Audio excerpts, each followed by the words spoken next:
পিছিয়ে নেই বাংলাদেশের শারীরিক প্রতিবন্ধী খেলোয়াড়রা। দুবাই 2025 এশিয়ান ইউথ প্যারা গেমসে স্বর্ণপদক জিতেছেন চৈতি ও শহীদুল্লাহ।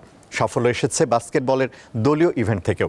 বাংলাদেশ অলিম্পিক অ্যাসোসিয়েশনের মহাসচিব জানান, এই অর্জনকে নিয়মিত সাফল্য বানিয়ে নিতে আরও দায়িত্বশীল পরিকল্পনা হাতে নিতে চান তারা।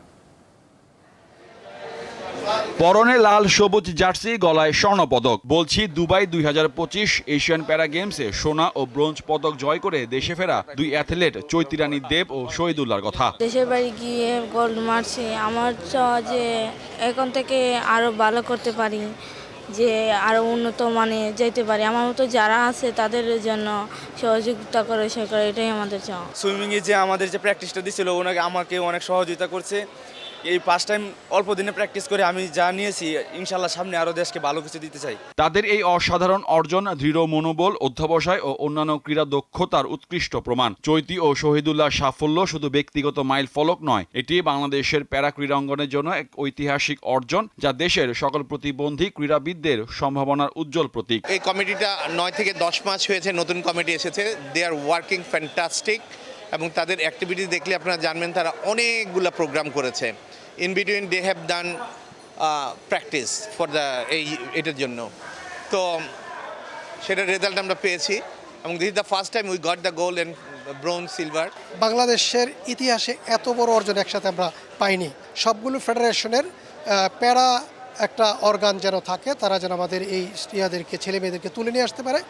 এবং আরও একটা পরিকল্পনা আমরা করছি, আপনারা জানেন আমাদের মহিলা ক্রীড়া সংস্থা শিশুদেরকে নিয়ে কাজ করে, তো মহিলা ক্রীড়া সংস্থাকেও আমরা অনুরোধ করব তারা যেন আমাদের এই ধরনের চ্যালেঞ্জড বেবিদেরকে স্পেশালি টেক কেয়ার করে। 2028 অলিম্পিক এবং ওয়ার্ল্ড প্যারা গেমসের মাধ্যমে, অলিম্পিক প্যারা গেমসের মাধ্যমে আমরা চেষ্টা করব যে বাংলাদেশকে আরও সাফল্য এনে দিতে, আরও স্বর্ণপদক এনে দিতে। তখন আমি চেষ্টা করব যে আমাদের এই প্যারা অ্যাথলেটরা, আমাদের এই ছেলেরা, সোনার মেয়েরা, ওরা যেন দীর্ঘমেয়াদী ট্রেনিং পায়। আমার দরকার হচ্ছিল এখন ক্লাসিফিকেশন ট্রেনিং, আমার দরকার এখন হচ্ছে কোচেস ট্রেনিং, আমার দরকার হচ্ছে গিয়ে আমাদের এই প্যারা অ্যাথলেটদের ট্রেনিং। ওরা দীর্ঘমেয়াদী প্রশিক্ষণের মাধ্যমে ওরা উত্তরোত্তর আরও এগিয়ে যাবে। এশিয়ান ইউথ প্যারা গেমস 2025-এ জ্যাভলিন থ্রো ও 100 মিটার দৌড়ে স্বর্ণ জেতেন চৈতি রানী। 50 মিটার ফ্রি স্টাইল সুইমিংয়ে স্বর্ণ ও 100 মিটার ফ্রি স্টাইলে ব্রোঞ্জ জেতেন শহীদুল্লাহ। ব্যক্তিগত ইভেন্ট হুইল চেয়ার বাস্কেটবলে ব্রোঞ্জ জেতে বাংলাদেশ। মোহাম্মদ হাসিব, দীপ্ত স্পোর্টস, ঢাকা। ফুটবলের খবর।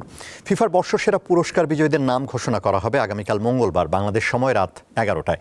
কাতারের দোহায় ফেয়ারমন্ট কাতারা হলে গালা ডিনারে the best FIFA football awards নামে এই অনুষ্ঠানের আয়োজন করা হবে। অন্তত 800 অতিথি উপস্থিত থাকবেন এই অনুষ্ঠানে। ছেলে ও মেয়েদের ফুটবলে বর্ষসেরা খেলোয়াড় ও কোচের পুরস্কার দেওয়া হবে। পাশাপাশি বর্ষসেরা সমর্থক দল, গোলরক্ষক, সেরা গোল, ফেয়ার প্লে অ্যাওয়ার্ড সহ মোট 8টি ক্যাটাগরিতে দেওয়া হবে পুরস্কার। ছেলেদের বর্ষসেরা তালিকায় মনোনীত 11 জনের মধ্যে আছেন Lamine Yamal, Kylian Mbappe, Pedri, Cole Palmer, Ousmane Dembele, Vitinha, Raphinha ও মোহাম্মদ সালাহ। নির্বাচনে সমর্থকরা 1,60,00,000-এরও বেশি ভোট দিয়েছেন। পাশাপাশি বিজয়ী নির্বাচনে ভোট দিয়েছেন ছেলে ও মেয়েদের জাতীয় ফুটবল দলের অধিনায়ক, কোচ এবং সংবাদ মাধ্যমের প্রতিনিধিরা। এই ছিল আজকের দীপ্ত স্পোর্টসে। দেশ বিদেশের খেলাধুলা নানা রকম খবর পেতে দীপ্ত স্পোর্টসের সাথেই থাকুন আর চোখ রাখুন দীপ্ত টিভির ডিজিটাল প্ল্যাটফর্মগুলোতে।